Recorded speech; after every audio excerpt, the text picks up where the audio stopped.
안녕하세요. 세계 증시 현황과 글로벌 이슈를 심층적으로 살펴보는 한상춘의 경제를 보는 눈의 유선경입니다. 네, 오늘 새벽 마감한 뉴욕 증시 상승세로 마감을 했습니다. 비록 어제 S&P가 미국 신용등급 전망을 하향 조정했습니다마는 경제지표 그리고 기업 실적이 좋은 모습을 보이면서 상승세로 마감을 했는데요. 또한 주요 지수도 전일 낙폭을 절반 정도는 만회한 모습을 보였습니다. 더 자세한 미국 증시 마감 상황부터 살펴보고 시작하겠습니다. 네, 장윤정 캐스터. 네, 오늘 새벽 마감된 뉴욕 증시 마감 상황 자세하게 전해드리겠습니다. 오늘 새벽 뉴욕 증시 S&P 소식을 듣고 나서 반등에 성공한 모습을 보였는데요. 특히 오늘장의 재료 역시 좋았습니다. 말씀을 해주셨던 것처럼 기업들의 어닝 시즌 그런 효과가 톡톡하게 오늘 시장에서 나타났고요. 그리고 관련된 지표 또한 주택 지표 또한 호전을 보이면서 지수는 상승으로 거래를 마쳤습니다. 그중에서도 존슨앤존스의 실적이 상당히 좋게 나타나면서 증시에는 가장 큰 상승의 힘을 더했는데요. 지수 마감 상황 보겠습니다. 네, 먼저 다우존스 산업평균 지수입니다. 오늘장에서 0.5% 오르면서 12,266.75포인트 기록을 했습니다. 나스닥 지수 역시 올랐습니다. 0.3% 뛴 2,744.97포인트 기록을 했고요. S&P 500 지수 역시 오늘장에서 1,312포인트 오른 모습을 나타냈습니다. 미국 상무부가 발표한 3월의 주택 착공 실적이 상당히 좋게 나타났습니다. 54만 9천 채를 나타내면서요. 지난달보다 7.2% 증가한 것으로 나타났습니다. 이는 전문가들이 예상했던 52만 채를 훌쩍 뛰어넘은 것으로 나타났기 때문에 시장에선 좋은 재료가 됐습니다. 여기에 관련된 또 기업들의 실적 또한 좋게 나타났는데요. 발표된 지표 기업들의 실적부터 확인을 해보겠습니다. 존슨앤존스가 실적을 발표했는데 1분기 실적이 시장의 예상치를 증가한 것으로 나타났습니다. 따라서 오늘장에서 3.9% 상승하면서 4% 가까운 상승을 기록하면서 다우지수 상승의 견인차 역할을 했다고 볼 수가 있습니다. 반면에 골드만삭스는 지난 1분기 실적이 나왔는데요. 지난해 같은 기간보다는 20% 감소하면서 오늘장에서 1.2% 하락한 모습을 보였습니다. 그리고 경쟁사 모건스탠리 주가도 오늘장에서는 1.7% 빠졌습니다. 계속해서 미국의 수탁은행 업계의 실적도 발표됐는데 이 업계 간의 실적은 서로 희비가 엇갈리는 모습을 나타냈습니다. 업계 2위인 스트리트 스테이트는 시장의 전망치를 웃돈 실적을 발표하면서 오늘장에서는 2.3% 상승 마감을 했습니다. 반면에 시장의 기대치에 못 미치는 실적을 발표한 뉴욕 멜론은행과 노던 트러스트는 하락 마감으로 오늘장에서 마감을 했습니다. 기술주에서는 어제 실망스러운 실적을 발표한 텍사스 인스트루먼트는 오늘장에서 0.7% 하락한 모습을 보였고요. 반면에 삼성전자의 갤럭시 폰과 갤럭시 탭이 자사의 제품을 표절했다라고 소송을 제기한 애플은 오늘장에서 1.8% 상승하면서 서로 대조를 이룬 모습을 보였습니다. 지금까지 뉴욕 증시 마감 상황이었습니다. 네, 장윤정 캐스터 잘 들었습니다. 네, 다행히 S&P 충격 하루 만에 어느 정도 마무리가 되고 반등을 성공을 했는데요. 기업 실적에 대한 호조 그리고 주택 경기 지표에 대한 개선 덕분인 것 같습니다. 더 자세한 미국 증시에 대한 평가부터 시작을 해보겠습니다. 도움 말씀에 미래에셋증권의 한상춘 부사장님 나와 계십니다. 네, 안녕하세요. 네, 안녕하십니까? 네, 어제 미국장에 대한 평가부터 시작해 보겠습니다. 보통 이제 어제 국가신용 전망 같은 이런 좀 악재가 났을 때는 네. 다음 날 그 증시에서 어떤 모습이 될까 할 때는 소위 그런 충격을 흡수할 수 있는 버퍼 이펙트 그런 것이 마련되느냐 이 여부가 네. 굉장히 중요한데요. 만약에 마련되지 못한다면 주가는 계속해서 떨어지게 되고요. 네. 마련되지 않는다면 오늘 그 증시 모습처럼 이렇게 그 주가가 올라가는 이런 모습을 보이거든요. 네. 그런 각도에서 어제 우리 밤에서부터 시작됐던 그 미국의 그 경제 지표 또 기업들 실적 발표가 상당히 관심이 됐었는데요. 실적 상당히 좋게 나왔죠. 네. 그리고 위기에 진원진 주택시장 관련해서 지표들이 좋게 나옴에 따라서 어제 그 악재에 따른 그 버퍼 이펙트가 마련돼서 오늘 주가가 올랐다 이렇게 보시면 되겠습니다. 네. 물론 국가신용 전망이라는 이런 악재가 워낙 크기 때문에 지수 반동폭이 완전히 회복되지 않았습니다는 그 자체만으로 상당히 의미가 있다고 보시면 됐습니다. 네. 또 한 가지는 이 미국의 그 국가신용 전망이 하향 조정됐기 때문에 지금은 미국에 내에서 불고 있는 소위 얼스트리트 디베이트 관련된 재정 긴축 문제를 어떻게 풀어갈 것이냐 하는 문제가 아마 그 무엇보다도 월가 시장 참여뿐만 아니라 대부분 다 세계 투자자들은 관심이 될 거로 이렇게 보이는데요. 그렇습니다. 미국의 오바마 행정부가 지금 상태에서는 재정 긴축안과 관련된 찬반 논의와 관련된 중립적 기조를 선회하는 이런 모습을 보이고 있습니다. 이게 무슨 얘기냐면 과거에도 그 부시 행정부 시절에 아버지 부시 행정부 시절에 재정 적자가 늘어남에 따라서 이것을 풀어가고 미국 경제에 건실한 기반을 다졌던 것이 1990년대 신경제 신화, 소위 뉴 이코노믹 신화를 양출했던 클린턴 대통령이거든요. 네. 이때 당시에 그 재정 적자를 풀고 그 다음에 경기를 회복시키는 두 가지를 동시에 달성시켰던 것이 소위 그 페이업 제도다 이렇게 봅니다. 그래서 국가신용도 전망과 관련된 그 페이업 제도가 다시 관심사로 떠오르고 있는데요. 이 제도는 뭐냐면 재정 지출은 전체적으로 동결시킨다. 네. 지출은 동결시킨다. 그래서 지출 증대에 따라서 사실 재정 적자가 늘어나는 지난 그 3년 동안의 재정 정책 모습은 어느 정도 근절시킨다 하는 이런 입장을 보이는데요. 사실 재정 지출을 동결시킬 경우에는 경기 회복이라든가 성장 정책은 포기하는 게 아니냐 하는 이런 시각을 가지고 수가 있습니다는 네. 지출은 총지출은 동결한다 하더라도 경기 부양 효과가 적은 일반 그 공무원 봉급이라든가 이런 부분 이런 그 경직성 경비는 좀 지불하고 삭감하고 그다음에 경기 부양 효과가 큰 쪽에 밀어준다는 얘기입니다.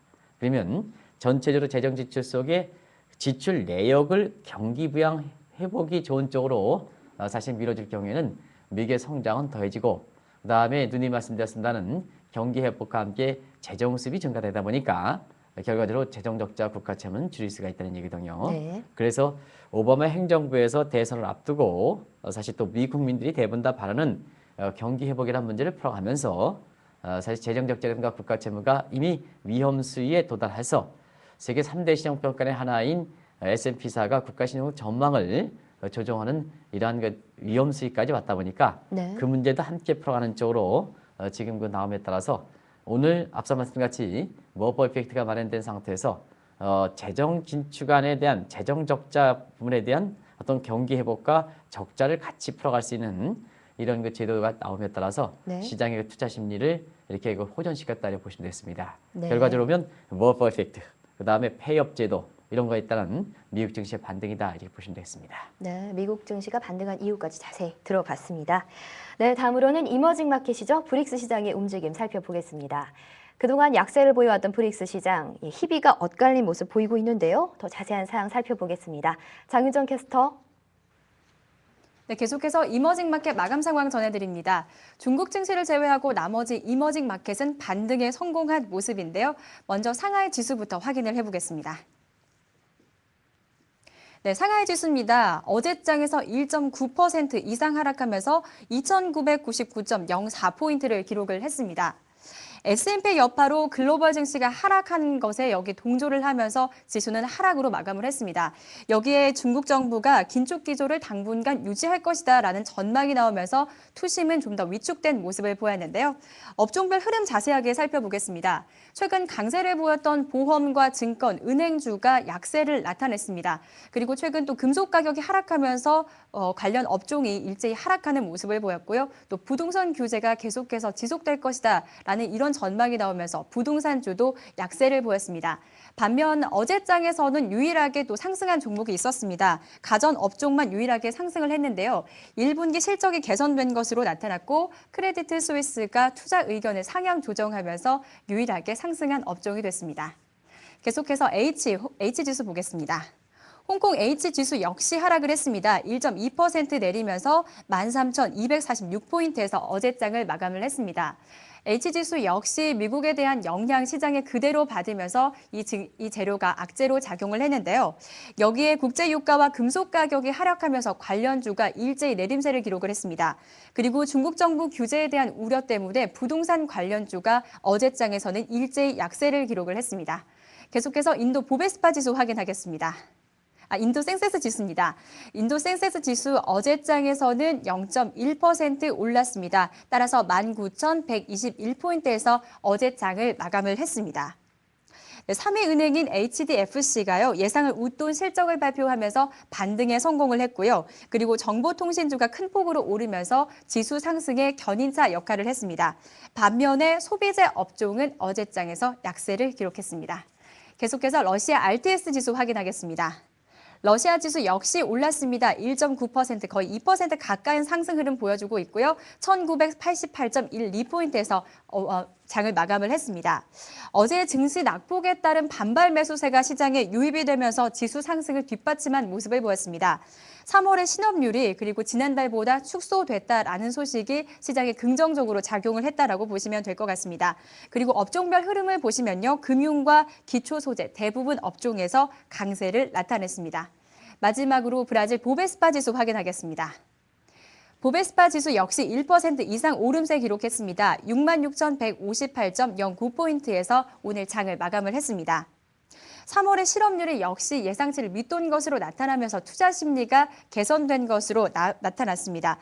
그리고 경제 성장률 확대와 연간 인플레이션 상승세 둔화 소식이 시장에 긍정적으로 작용했고 업종별로 보시면 대부분 업종 전반적으로 강세를 나타냈습니다. 지금까지 이머징 마켓 마감 상황 전해드렸습니다.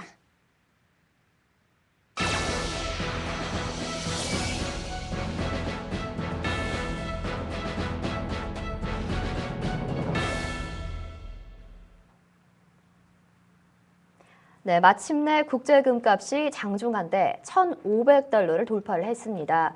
이에 따라서 금값이 과연 어디까지 올라갈 것인가, 그리고 근본위의 통화 질서가 다시 만들어져야 하는 것 아니냐, 이런 논의도 나오고 있는데요. 그래서 오늘 시간에는 국제금값의 움직임, 그리고 근본위 국제 통화 체제에 대해서 살펴보는 시간 마련했습니다. 네, 우리 생활에 밀접한 관련 가지고 있는 만큼 궁금한 분들도 많으실 텐데요. 궁금한 사항 있으신 분들 생생 댓글에 글 올려주시면 답변해드리도록 하겠습니다. 네, 본격적으로 이에 대한 이야기 나눠보겠습니다. 네, 한상춘 부사장님. 네네. 네, 저희가 20일 전쯤에도 저희가 금값이 온수당 1,400달러 돌파했다고 해서 이야기 나눴었는데 그 사이에 또 100달러가량 올랐습니다. 왜 이렇게 가파르게 상승하고 있는지요? 네, 아무래도 이제 오늘은 금값 얘기 안 하면 사실상 그 선호하시는 분이 많을 겁니다. 네. 오늘 그 마침내라는 표현을 쓰였는데요. 금값이 온수당 그 1,500달러. 물론 장중한 때이긴 하지만 그 최근에 보면은 이렇게 금값뿐만 아니라 다른 은이라든가 이런 기금속 가격도 같이 올라가거든요. 그래서 네. 은값도 그 31년 만에 최고치를 기록하는, 그래서 전반적으로 기금속 가격이 이렇게 강세를 보이는 이런 현상이 지속되고 있는데요. 네. 역시 이런 데에는 금이라든가 은 같은 경우에는 안전자산으로 많이 알려졌지 않습니까? 네. 그런 각도에서 지금은 세계 경제 회복 속에 그만큼 안전자산을 선호할 만큼 불안 요인이 많은 게 아닌가. 그 중에서도 이미 그 제스민 혁명이라든가 일본 대진 같은 이런 사태로 인해서 금값이 온수당 1,400달러 넘어섰다는 것은 아실 거로 생각하고요. 이번 주 들어서 물론 그 증시 측면에서는 다소 그 회복되는 양상을 보이고 있습니다는 역시 전반적으로 세계 제1의 중심국인 미국의 국가신용등급 전망이 하향 조정에 따라서 네. 여기에 따른 그 불안 심리에 따른 이렇게 금의 그 선호 현상이 아닌가 이렇게 보고 있습니다. 또 한 가지는 최근에 그 금값의 그 수요 정도에 비해서 금값의 상승세는 상당히 많은 이런 수요의 가격 탄력성이 상당히 높아지는 이런 현상이 발생하고 있는데요. 네. 그런 현상에 있어서는 불안할 때 안전자산을 선호할 수 있는 선호 대상이 상당히 제약되어 있다는 의미입니다. 과거에는 안정자산으로서 금이라든가 미국의 국채라든가 달러라든가 이런 쪽으로 해서 좀 선택의 범위가 상당히 컸습니다는. 그렇죠.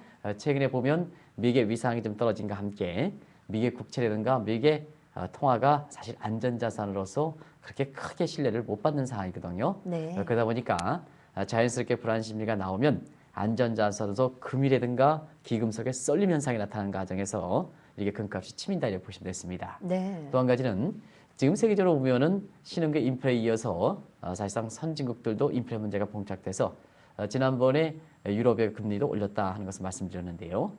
전 세계적으로 인플레가 이렇게 높아지는 상황에서 보면 통상적으로 보면 자기 자신의 재산의 실질 가치를 유지하기 위해서는 인플레 그 해칭 수단을 찾을 수밖에 없습니다. 그래서 과거 같은 경우는 인플레 해칭 수단으로서 국채라든가 이런 것을 많이 선호해왔습니다는. 그래서 팁이라고 해서 물가 연동 팁이라고 해서 이렇게 많이 알려져 있습니다는.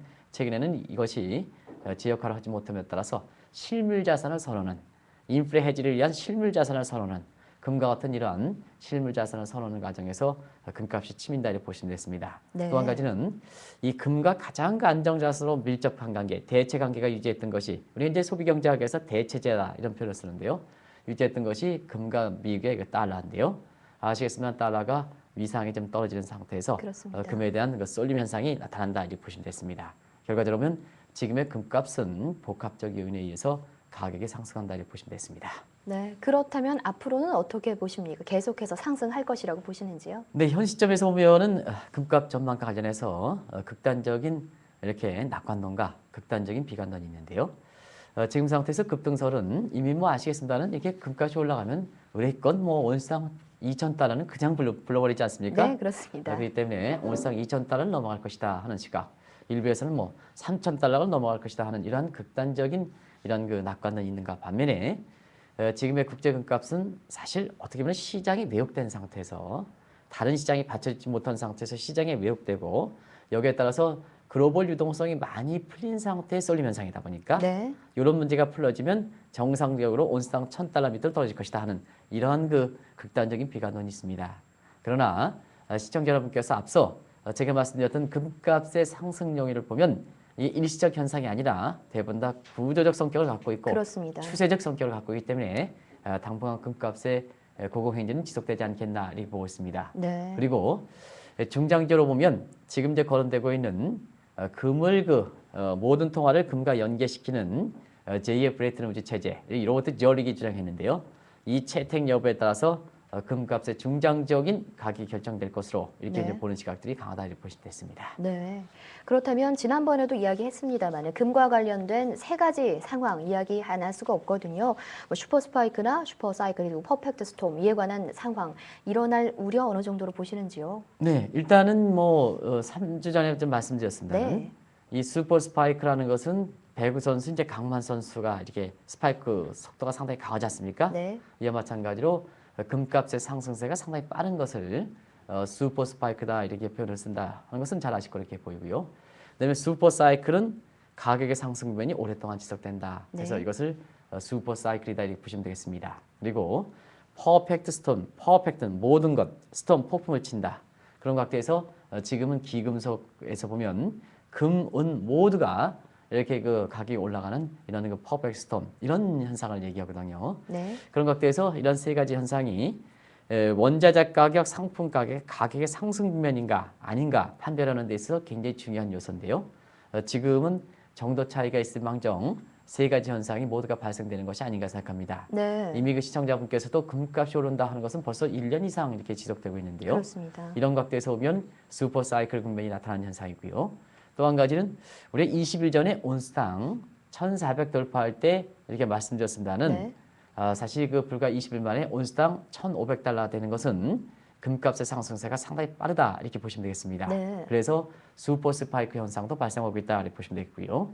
또 한 가지는 지금은 금뿐만 아니라 은이라든가 모든 기금속 가격이 오르지 않습니까? 네. 그래서 모든 기금속, 퍼펙트, 그다음에 가격이 올라가는 스톰 현상이 발생한다 해서 정도 차이가 있을 망정 사실 세 가지 이렇게 현상은 지금도 기금속 시장에 나타난다. 그만큼 강세 국면이 지속되고 있다 이렇게 보시면 됐습니다. 네, 이러한 사태까지 나오고 있는 상황. 사실 금값이 상승이 되는 것이 아까 먼저 말씀하셨다시피 달러화가 제 역할을 하지 못했다 이렇게 짚어주셨거든요. 이에 대해 좀 자세하게 짚고 넘어가야 할 것 같은데요. 네, 원래 그 금은 사실 달러와 많은 연계가 있습니다. 네, 왜냐하면 1944년 국제통화기구 청사를 이해 사실 그 이후의 통화체제를 보면 달러와 금과 태안성이 보장되기 때문에 네, 불가피하게 금과 그다음에 사실 달러와 관계는 상당히 그 아주 밀접한 관계다 이렇게 보시면 되겠는데요. 그렇습니다. 그런 각도에서 최근에 왜 국제 금값이 올라갈까 하는 측면에서 보면 여러 가지 요인이 있습니다는 역시 중심 떠나서 미 달러 위상이 약화되는 것이 아닌가 하는 이쪽을 많이 보고 있습니다. 네, 이 요인을 굳이 설명드린다면 향후에 그 금리 기구의 새로운 그 중심통화 어떻게 될 것인가, 또 여기에 맞춰서 국제 통화 질서가 어떻게 될 것인가 하는 네. 이 세계적으로 가장 중요한 관심사의 상당 부분 영향이기 때문에 아마 별도로 그 질문을 해주신 거로 생각하는데요. 네. 지금 금융위기 과정에서 달러 이상 많이 떨어졌다. 그래서 이미 그 외환거래든가 무역결제에선 달러를 버리는 탈달러 조짐이 지금 빠르게 진행된 상태이거든요. 네. 그리고 어제도 말씀드렸습니다만 국가의 신용등급 전망은 신뢰 문제입니다. 원래 그 국가 신용등급이라는 것은 신뢰 문제이기 때문에 신뢰 부분에 균열이 생긴다는 것은 이것을 계기로 해서 시장에 뭐 오늘 주가가 오르든 뭐든 하여튼 중장기적으로 보면 미 달러에 대한 신뢰는 많이 떨어질 것이다. 네. 그래서 금리 과정에서 이렇게 부분적으로 불었던 달러 조짐은 이번에 S&P사가 국가 신용등급 전망을 안정적에서 부정적으로 조정한 것을 계기로 해서 사실상 그 탈달러 조짐은 빠르게 형성되지 않겠나 이렇게 보고 있습니다. 네. 그런 차원에서 보면 지금 상태에서는 믿을 수 있는 안정자산이 금으로 제한되다 보니까 금값이 이렇게 치민다 이렇게 보시면 됐습니다. 네. 결과적으로 보면 어떠한 그 통화질서를 마련하느냐 이 문제가 향후 금값과 관련해서 굉장히 중요한 요소다 하는 것도 이런 각도에서 시청자분이 이해하시면 쉽게 이해되지 않겠나 하는 이런 개인적 생각입니다. 네, 이 달러의 위상이 약화되는 만큼 새로운 중심통화 논의도 활발한데요. 이 지금까지는 좀 어떤 상황인지 짚어주시죠. 앞으로 상당히 빨라질 거로 이게 봅니다. 네. 이 금값이 이래저래 이렇게 올라가면 이게 세계적으로 보면 안 좋은 현상이거든요. 벌써부터 이 원자재 시장에 ETF 관련된 어떤 그 거품 이런 부분이 좀 있어서 여기에 대해서 경고하는 시각이 상당히 많습니다. 네. 또 한 가지는 우리가 이제 국제 금융 시장에서 보면 10년 주기설이라고 하고 있는데요. 시청자분 이거 잘 아시기 바랍니다. 항상 이렇게 위기를 거치면 위기 방지를 위해서 전 세계가 노력해서 앞으로는 새롭게 위기가 발생되지 않지 않느냐 이런 시각들을 많이 갖고 있으신데요. 사람이라는 건 그렇습니다. 사람이라는 건 쉽게 과거의 일을 잊어버리기 때문에 아마 유성경 앵커도 사실 오늘 방송을 하고 있습니다는 일주 전 이때에 뭐를 방송했을까 네. 기억을 잘 못하시죠?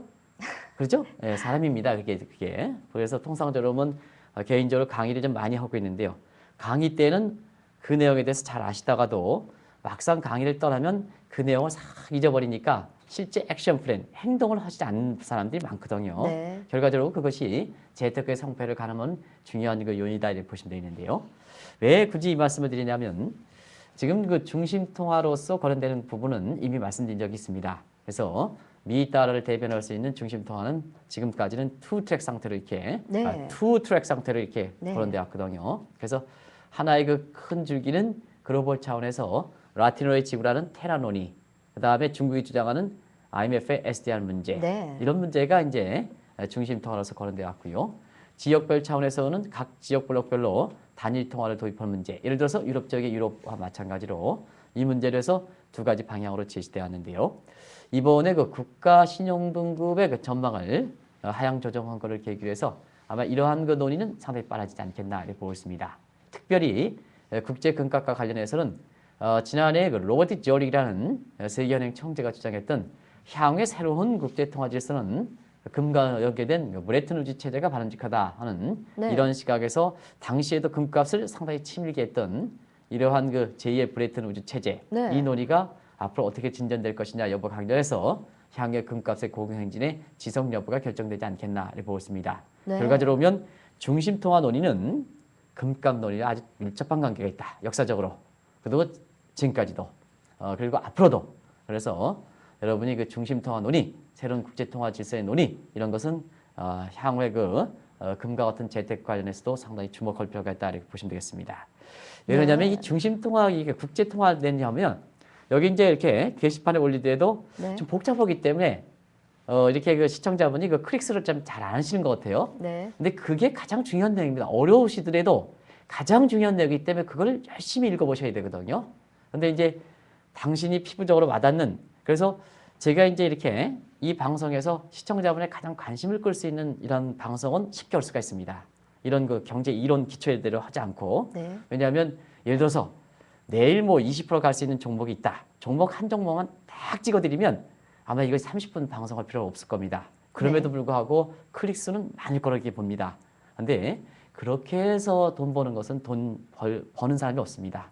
또 그렇게 해서 이렇게 하는 사람들 보면 실제적으로 보면 궁극적으로 그 재산이 상당히 안 좋거든요. 우리보다 안 좋거든요. 네. 그래서 항상 이렇게 어려운 내용일수록 섭득하고 그걸 토대로 해서 트렌드를 포착하고 그 트렌드를 포착해서 하는 것이 정작 돈이 필요할 때 재산을 증식하는 방향이다 이렇게 보시면 됐습니다. 네. 너무 쉽게 이렇게 그 경제 지식을 쉽게 하고 아는 것만 섭취하기 때문에 우리가 보면 발전이 없는 겁니다. 지금은 라이프 사이클이 상당히 그 짧아진 상태에서 경제계에서 보면 카오스 오브 이코노믹스라 그 경제의 혼돈 시대가 부를 만큼 종전의 경제 이론으로서 설명할 수 없는 새로운 현상들이 많이 나타나거든요. 그러면 종전에 내가 알고 있는 것만 취득하면 새로운 내용은 이해하지 못한다는 의미입니다. 그럼 네. 뭐냐? 그런 상태에서 재산 증식하면 애만 쓰지 사실상 돈을 못 버는 이런 형태가 되거든요. 지금 환경이 격벌한 만큼 새로운 변화가 있는 만큼 이런 미래 SM 미디어를 통해서 그러한 새로운 내용을 접해드리는 것을 어렵더라도 열심히 들으시는 것이 궁극적으로 재산을 증식하는 방법이다 하는 것을 말씀드립니다. 네. 네, 어려운 부분이지만 쉽게 풀어주시는 부사장님의 이런 내용들 덕분에 시청자분들이 더 귀가 열리고 또 눈이 보이지 않을까라는 생각을 잠시 해봅니다. 감사합니다. 네네. 네, 계속해서 이야기 나눠볼 텐데요. 아까 마지막에 말씀하신 제2의 브레튼 우주 체제, 이것이 무엇인지 좀 짚어주시기 바라고요. 과연 새로운 통화 체제로서 확립이 가능한 겁니까? 네, 지금 이제 많이 금값이 상승하면 의뢰껏 이 놀이가 될 겁니다. 네. 우리가 국제통화질서에서 제일 브리튼 우주체제는 뭘고 최근에 거론되는 로버트 졸릭이 정했던 제2의 브레튼 우주체제는 뭘까 하는 네. 각도에서 2차 세계대전 후에 국제 그 통화질서를 간략하게 정리해두면 우리가 IMF 설립 이후에 1972년 닉슨의 금태한 정지까지 그때 시기를 제1 브레튼 우주체제다. 이때는 중심 떠나서 달러만 인정하고 네. 달러의 가치는 금과 연계시키는, 그래서 금과 연계시키는 유일한 통화가 달러다. 그래서 사실상 국제통화질서에서 중심통화의 가치를 유지했다 이렇게 보시면 되겠습니다. 이런 것이 1970년 닉슨의 금태한 정지 이후에 과도기적인 스미드소니언 체제를 거치다가 1976년 킹스턴 회담 이후에 지금 여러분 아시겠습니다만 모든 환율은 자국 통화의 외환 수급에 맞추는 플로팅 시스템으로 전환된 상태거든요. 근데 이것이 지금은 사실 자유변동 환율제지만 네. 국제적으로 보면 금융시장을 안정을 시키는 데는 상당히 좀 한계가 있었지 않았냐. 왜냐? 1980년 블랙 먼데이라든가 1997년 외환위기라든가 2007년 서프라임 같은 네. 이런 대형적인 사건을 해서 시청자분을 어렵게 했거든요. 그런 측면에서는 역시 메인관 역할로는 국제통화질서를 안정시키는 게 상당히 중요하다 하는 상태에서 지금 미 달러의 기축통화 역할을 이렇게 약화된 상태에서 이후에 국제통화질서는 바로 그 로버트 졸릭이 정했던 새로운 금과 연계시키는 통화정책이다. 네. 브레튼 우즈 체제와 어떤 점이 다를까 하는 것 같아서는 2차 세계대전은 미국 중심의 단극 체제, 유니폴라 시스템입니다. 근데 지금 뭐냐면 멀티폴라 시스템, 다극 체제입니다. 그럼 다극 체제는 어떻게 될까 하는 것 같아서는 미국이 있고 유럽이 있고 일본이 있고 중국이 있고 그다음에 영국이 있거든요. 영국을 굳이 따지자면 유로랜드에 영국이 포함되는 국가는 아니기 때문에 그렇습니다. 네. 그래서 이런 크게 보면 멀티폴라 시스템이기 때문에 금을 연계시키더라도 연계되는 통화가 유니폴라 시스템인 미 달러만 하나만 연계시키면 되는데 여기서 연계시키면 어떠냐면 5개 통화, 다시 말하면 달러와 엔화와 위안화와 그다음에 유로와 파운드와 연계시켜서 가치를 유지하겠다는 얘기입니다. 네. 그래서 방침은 똑같이 금기에 연계시키지만 연계시키는 통화가 1 브레튼 우즈 체제 때는 미 달러고 여기는 경제권이 다국화된 것을 반영해서 5개 통하다 보니까 컨셉은 같다 하더라도 기본적으로 보면 그때와 차이점이 있다 해서 제2 브레튼 우즈 체제다 하는데요. 네. 사실 이렇게 되면 금을 생산한 국가만 좋겠죠. 지금처럼 그 그렇습니다. 교역력이 상당히 많은 국가에서 보면 역시 지금처럼 금이 가점적 구조에서 보면